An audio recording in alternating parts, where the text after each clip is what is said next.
Now for our story. Dr. Martin Larrabee was justly proud of his quarters at the Huntsville Sanitarium. He'd chosen the furnishings himself for the room in which he interviewed his patients. The result was both restful and pleasing. The room opened into a smaller one, equipped with a desk, typewriter, and all the other usual office paraphernalia. This was the domain of the doctor's pretty secretary, Barbara Stevens. Barbara admired her attractive boss very much. Secretly, she considered him the most wonderful man she'd ever met. And the smartest, too. A psychiatrist's office should be, and usually is, practically soundproof. This one was no exception. Ordinarily, the only sound Barbara could hear when she sat at her desk was a low murmur of voices. But today, as she was busily typing away, she noticed a series of rather loud thumps proceeding from her boss's room. Impulsively, she jumped up and burst in. She knew he was alone, and she even forgot to knock. Dr. Larrabee? Oh, hello, Barbara. What's all the excitement? Oh, well, that's what I wanted to know. I heard all this rumpus, and I couldn't imagine what was going on. I just got the furniture moving bug. Hey, don't you think this looks better? With the big chair under the window? Yes, I guess so. I guess I'll have to get used to it first. No, I've never been entirely satisfied with the way I had it, but I rather like this setup. With the chair where it is, a person has a light in back of him, and yet he can see out the window into the garden. Well, maybe I'm the sort of person who gets used to things. I sort of hate to have them changed. Lots of people are like that. Funny. I'm very particular about my desk, too. I can't stand to have someone go looking for something and muss things up. Well, Barbara, I must remember that. Next time I'm searching for a lost case folder, I wouldn't want to get in your bad graces. Oh, I wouldn't mind if you changed anything. You wouldn't? Well, of course not. Not you. Good. Well, let's see. It's almost time for Miss Calvert. She's to come at 3. Yes, I know. Dr. Larrabee. Yes, Barbara? What do you think of Miss Calvert? I mean, really. Think of her? Oh, Barbara, you know it isn't possible for me to give a definite diagnosis on a case at this point. I didn't mean that exactly. Then what did you mean? I mean, you think she's beautiful, don't you? Really, Barbara? You know we don't discuss the patients from a personal standpoint. I'm sorry, Dr. Larrabee. Oh, Barbara, I'm acting like a fuddy-duddy. Your questions are perfectly natural, really, so I'll answer it. Yes, Barbara, I agree with you. Miss Calvert is very beautiful. I was sure you thought so. But if you want to know the actual truth, I'm much more concerned about what goes on inside that beautiful head of hers. Between you and me, I'm not at all satisfied with that girl's progress so far. You're not? No. There's something that, well, I haven't been able to get at it yet, to bring it out. Perhaps today I'll succeed. I hope so. But even if you do, what about the district attorney and all that? What, gee, Dr. Larrabee, you don't think they'd really try to punish you for telling all those lies during the trial, do you? I mean, but they can't bring charges now, can they? Not if I can help it. They won't get near that girl if I have anything to say about it. You mean until she gets well again? Yes, of course, Barbara. Until she's well again. Oh. After that, I'm afraid Miss Calvert will have to face the music.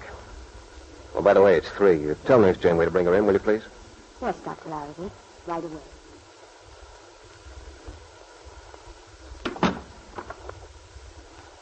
Ah, here you are, Miss Calvert. Why so surprised, Doctor? You were expecting me, weren't you? Yes, of course. It always irritates me so, that false air of cordiality doctors always assume. How are you feeling today, Miss Calvert? Do you want the truth? Yes. Well, then I'll give it to you. I'm feeling absolutely foul. I'm sorry. Is there any particular symptom you can mention? Symptom? No, I suppose not. Unless you can term a general feeling of futility, of fear, a symptom. Oh, indeed it is. All right, that's how I feel. As if there's absolutely no point to anything. I see. That's all you say. I see. That's too bad. I'm sorry. How much good do you expect all that's going to do me? Miss Calvert, you mentioned that you're feeling of fear, of anxiety. Can you tell me something more about that feeling? I mean, does it seem to have any particular relation to, say, a certain person or place? Oh, it always comes back to my father. But this is worse. It isn't just a sense of fear. It's a sense of loss, really. Loss? There's something I had once, and I've never been able to capture it again. I wondered if I could remember his voice. Remember whose voice? It's not that I don't remember the voice itself. That's the trouble. I remember it only too well. Well, then, what is it that troubles you? I can't remember whose voice it is. Suppose you try to tell me all you do remember. No, it probably won't do any good. It's worth a try. Oh, all right. It was when I was quite small. Probably, 8 or 9 years old. I was living in Wakefield at that time for a while. My mother had died some time before. I remember this day. I was in the schoolyard. There was a gang of them, the children. They were all gathered around me in a circle. They were screaming something at me, teasing me.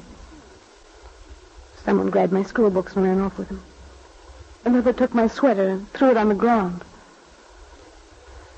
I remember it so well. It was a blue sweater.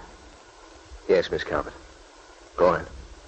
Oh, there's not much to tell. I was crying. They frightened me with their cruelty, their hatred. Finally, they all ran away, all but one. I was crying. They're gone now. Don't cry anymore. They're not coming back. You weren't here? I was over playing handball. I heard all yelling, so I came to see what happened. What did? They were making fun of me. Oh, so what? You should worry. They're just dopes. They hate me. Oh, don't let that bother you. It's just because you're different. Different? But can't help it, I guess. The way you were brought up. And then your clothes and stuff are different.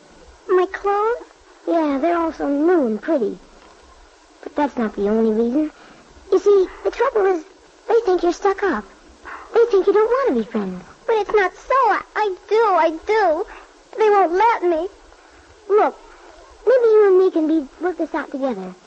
Only, you've got to play along and try to do what I say. Will you try? Well, all right. Yes, I'll try. I'll teach you how to get along with them. They're not really mean kids. You watch. Before long, you'll be having a good time with them. Just as if you weren't Kitt Calvert. I'll try. But in the meantime, they won't realize. They'll still tease me and everything, like today. Oh, no, they won't. I'll see that they don't. They won't do anything to you as long as you're a friend of mine. I won't let them. If anybody starts something, you let me know. Don't you worry. I'm going to be your friend from now on. You like that? Sure. Is that all you remember? What happened after that? My father came. I remember that big car he had pulling up at the school gate. He came toward us. The boy stood his ground, but Dad told him to go away. He told us never to have anything to do with me. He forbade me to talk to us. Oh, don't you say how different it all might have been. He was going to teach me to be one of them, how to get along with them, to have friends like other people. But it never happened. A little while after that, Dad sent me away to a school out of state. I never saw him again, the one who was going to help me. But can you remember his face? No, I can't.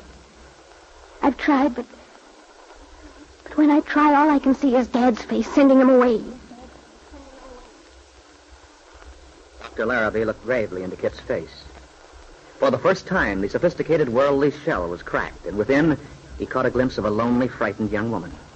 A young woman who longed for what everyone in the world longs for, a warmth of friendship and love.